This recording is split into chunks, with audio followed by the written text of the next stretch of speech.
A quick heads up on this episode. The story I'm about to tell hinges on two horrific incidences of rape and one account of a suicide. Now, I don't go into the details of these events, but they are there, and you should be aware.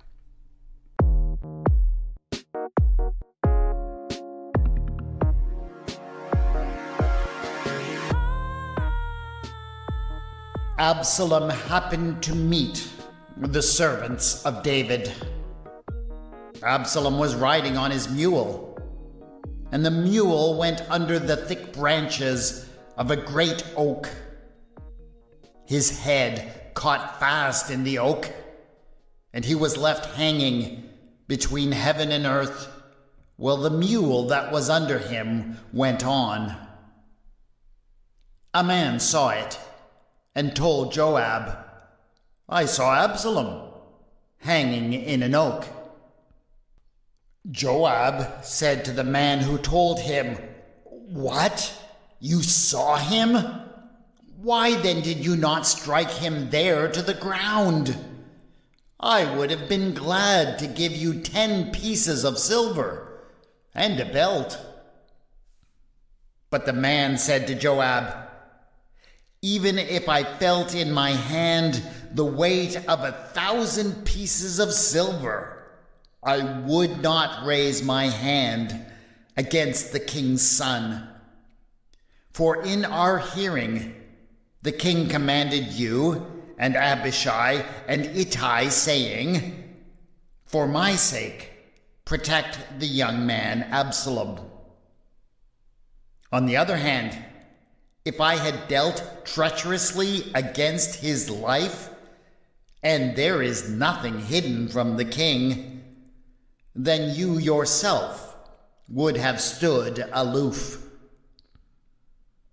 Joab said, "I will not waste time with you like this." He took 3 spears in his hand and thrust them into the heart of Absalom while he was still alive in the oak.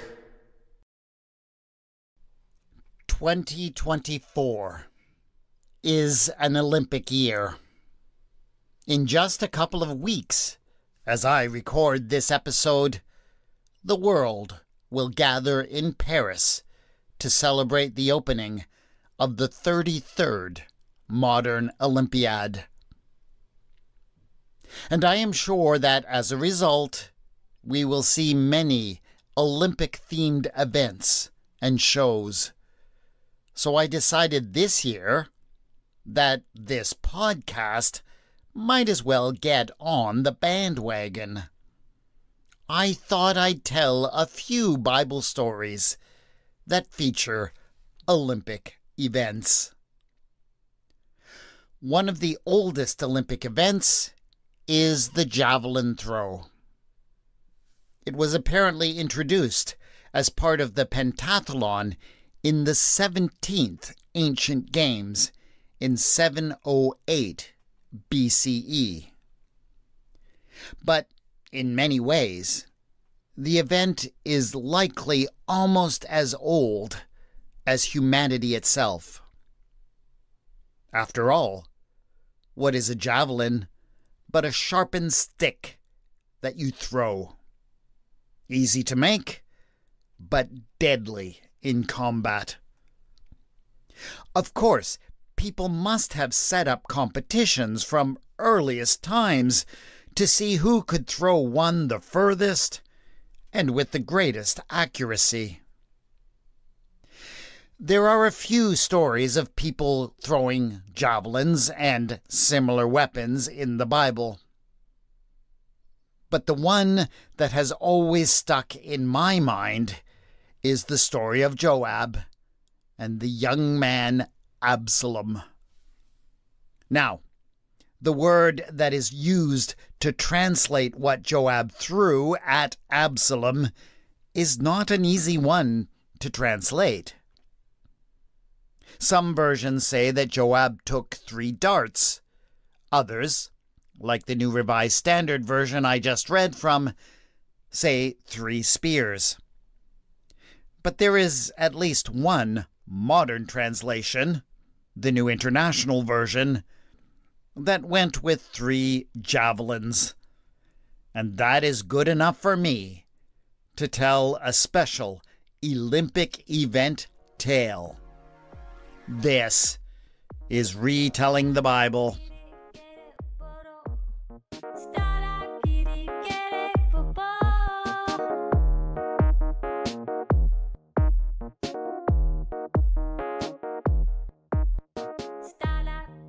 Episode 8.15, Olympics, Javelin.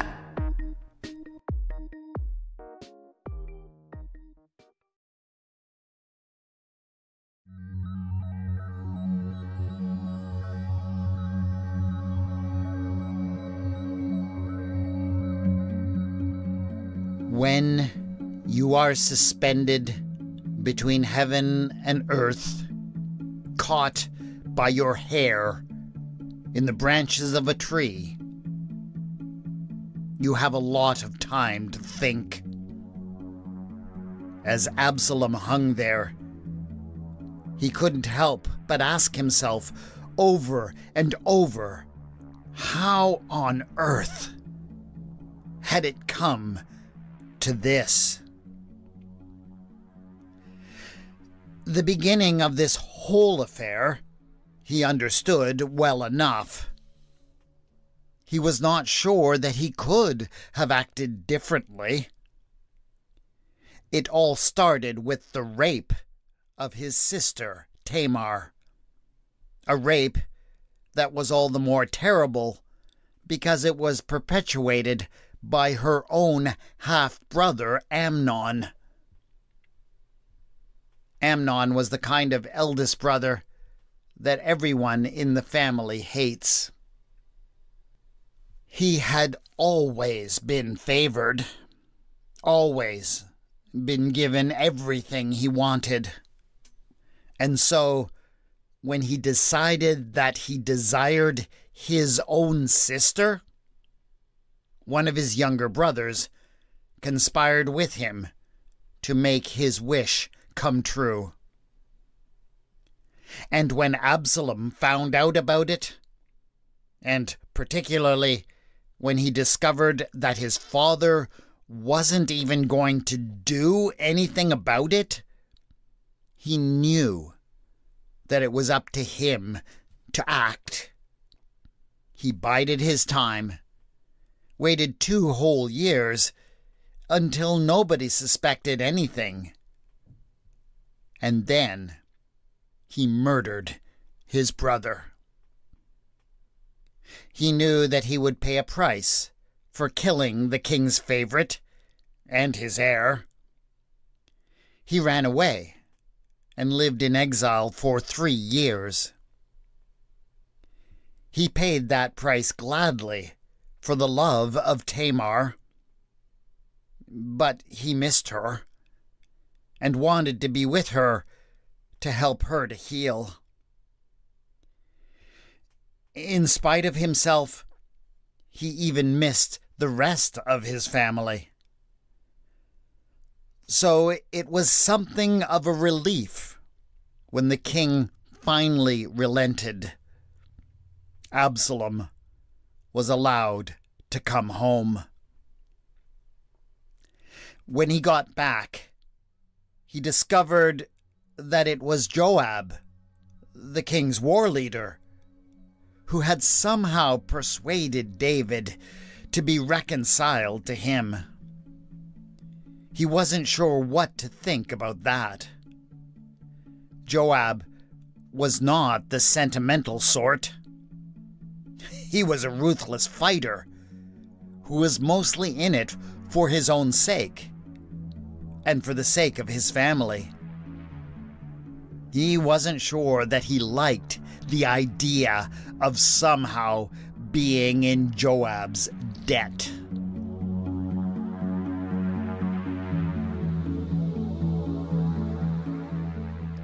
Absalom had barely settled back in at home when he was approached by Ahithophel, the king's wisest counselor, and the grandfather of his favored wife, Bathsheba. At first, it seemed as if the old man was just being friendly. But as time went by, he began to whisper more and more in Absalom's ear. He told him that the king needed to pay a price for failing to protect Tamar.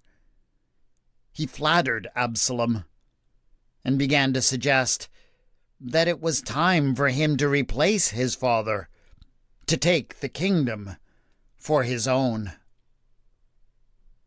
At first, Absalom really didn't want to hear any of this, but Ahithophel was persistent and persuasive. Before he quite knew what was going on, Absalom found himself eagerly conspiring with the king's chief counselor. It started out innocently enough. At Ahithophel's insistence, Absalom began to spend his mornings at the city gate. There was a constant stream of men coming into the city, seeking to have the king settle some dispute or matter of justice.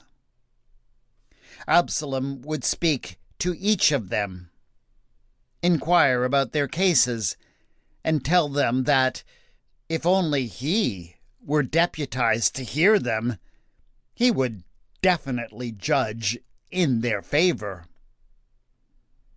Of course, many of the people he spoke to had no just cause, but Absalom hardly needed to concern himself with the reality of their situation. He was free to make any and all feel as if he would be on their side, if only he were king. And so, it wasn't long before everyone was speaking of him in glowing terms. Everybody loved Absalom. He would then spend his afternoons training with his own small band of warriors. If anyone asked about that, Ahithophel would simply explain that the king's son was training up the next generation of warriors to protect the kingdom, without bothering to mention that this particular group were learning to be more loyal to the king's son than to the king himself. It was a long, slow process. Years went by, but eventually Ahithophel told his young protege that it was time for him to make his move.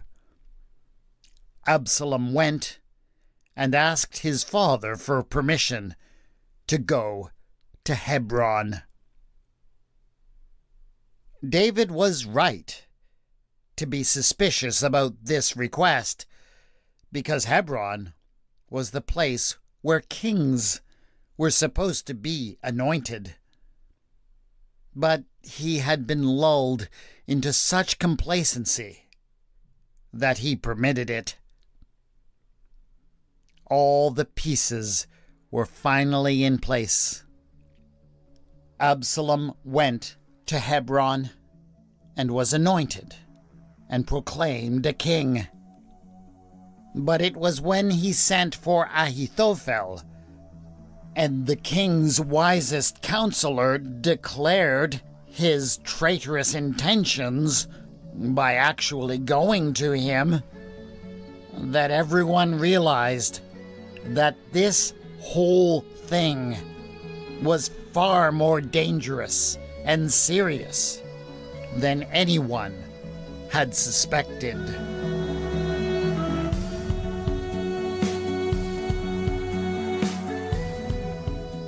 Everyone was so shocked by how quickly he moved, that Absalom's forces won early victories.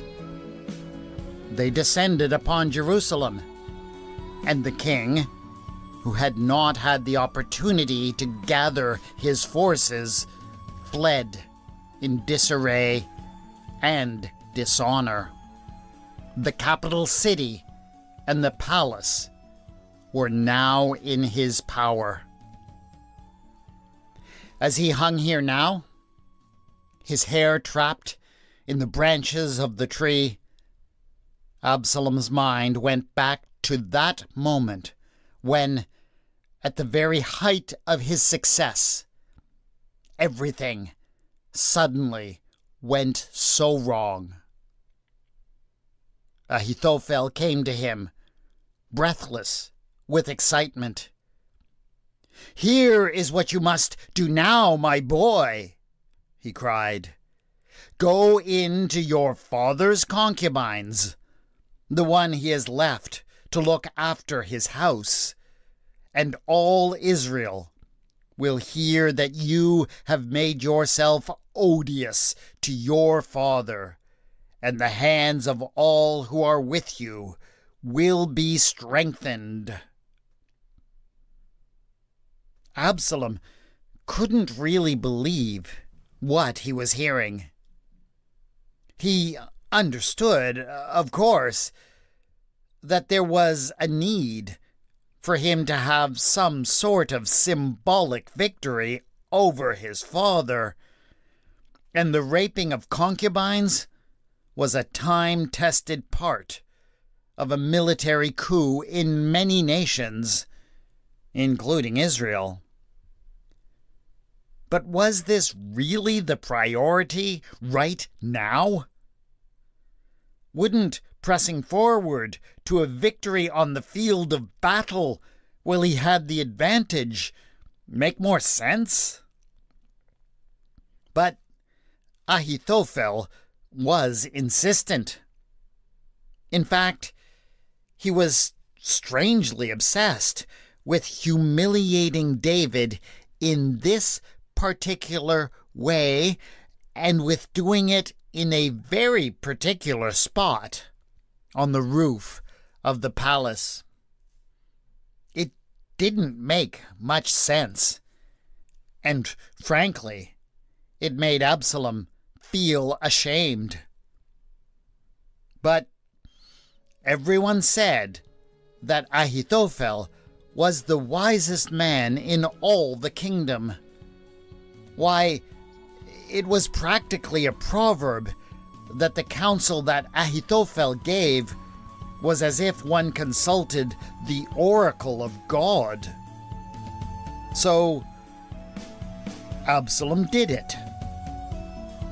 And as he looked back on it now, there was no doubt in his mind that it was from that moment that everything had gone so wrong.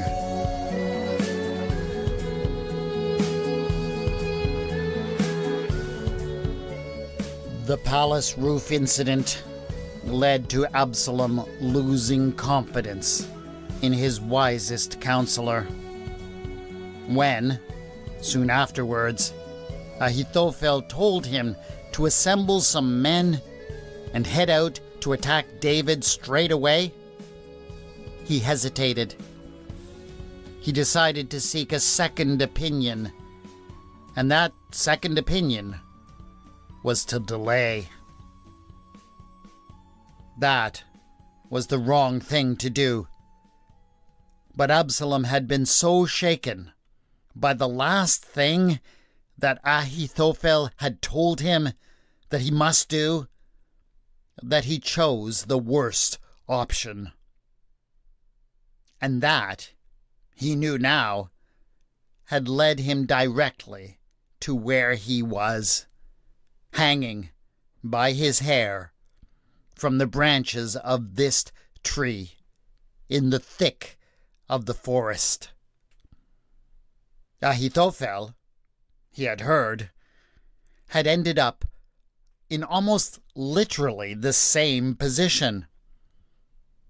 So shamed was he at having his counsel rejected that he had returned to his hometown in disgrace and chosen to hang himself from a tree.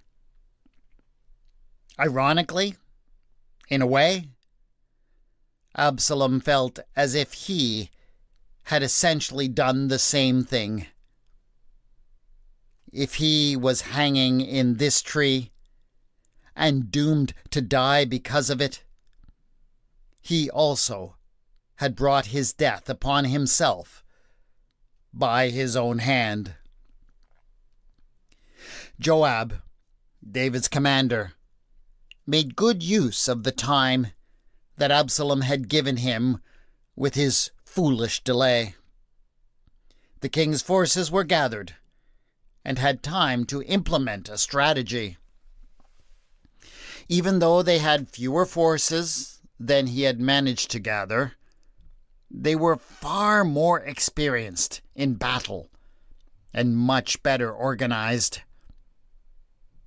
They formed into 3 units and surrounded him.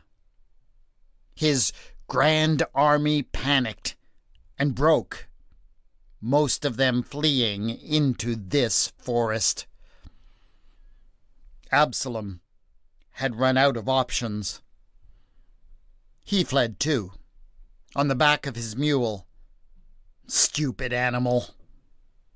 The mule was running headlong through the forest, and the young man was being whipped by the leaves and branches as he went. He could hardly see a thing. When the mule passed under this tree, Absalom didn't even have a chance to duck his head. And so his hair, his beautiful hair that everyone had always said was his best feature, became completely entangled as the beast ran on. He was trapped. He had left his sword and his knife on the mule. His spear lay on the ground beneath him, quite out of reach. He could neither cut nor untangle his way out. There was nothing to do but wait until he was inevitably discovered.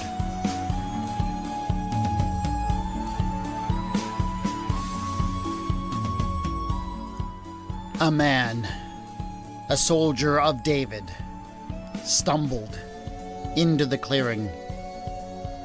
He looked up wide-eyed to see the son of the king hanging by his hair from the branch. He stood there frozen for a few moments, while Absalom watched the recognition slowly germinate in his eyes. As Absalom continued to watch the man, he was almost tempted to laugh at his own predicament. It was just that ridiculous. As he watched, he saw more than recognition growing in the eyes of his enemy, though. He saw fear. But what could this man have to be afraid of?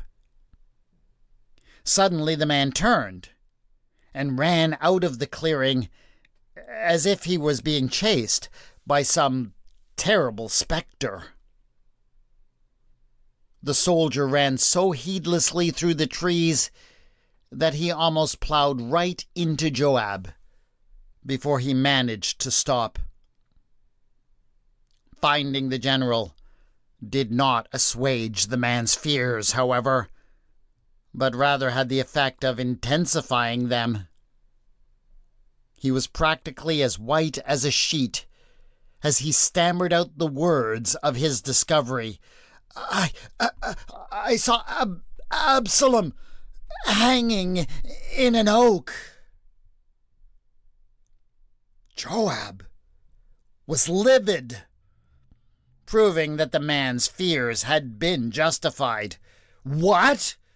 You saw him?" he cried. "Why then did you not strike him right there to the ground? I would have been glad to give you 10 pieces of silver and a belt." The soldier never quite knew what gave him the boldness to talk back to Joab. But he laughed bitterly as he said, "I don't care if I felt the weight of 1,000 pieces of silver in my hand right now.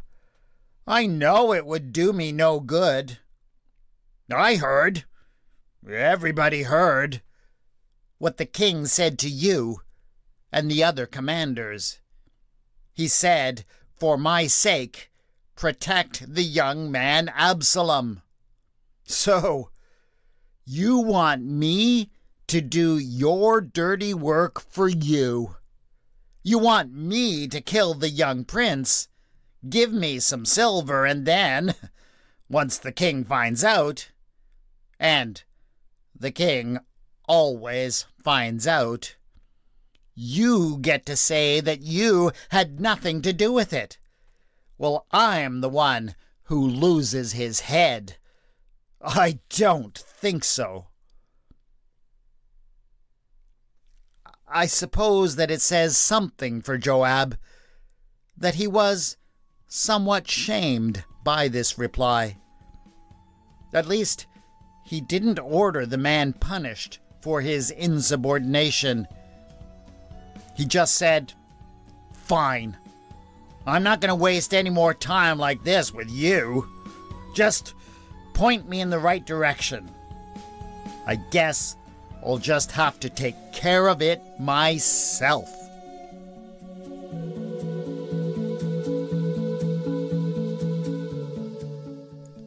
Absalom was hardly surprised when he saw the king's commander step into the clearing before him. He knew that Joab had saved him once, restoring him to the king's favor. But there would be no such mercy this time. After what he had done on the palace rooftop, there was no going back. Ahithophel had made sure of that. Once he had committed such a deed, he would either have to succeed or he would die. Absalom knew it, and Joab certainly knew it, even if the king himself wouldn't want to admit it. Joab didn't say anything. There was nothing left to be said. He just took 3 javelins in his hand and smiled grimly.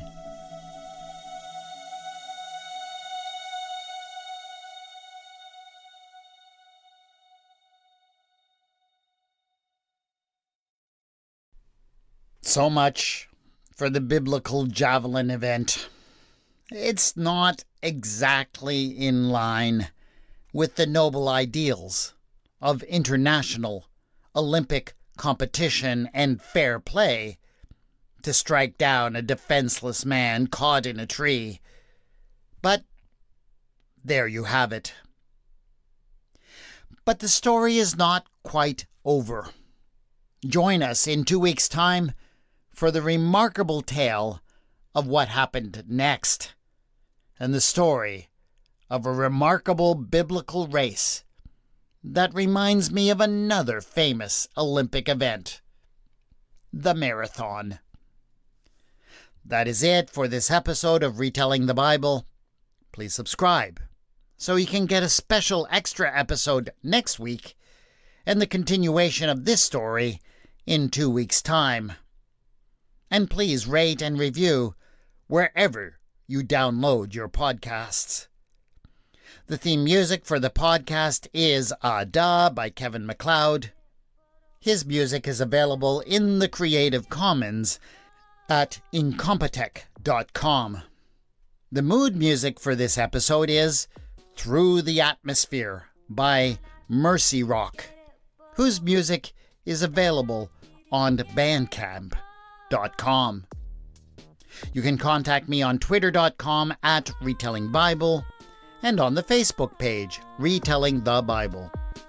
Show notes for this episode have been posted at retellingthebible.wordpress.com. Thanks again to my awesome Patreon supporters whose support means so much to me, and a special shout out to Matt E., who recently increased his support. Go to patreon.com/retellingthebible to support this podcast. This is Retelling the Bible, and I have been your storyteller, W. Scott McCandless.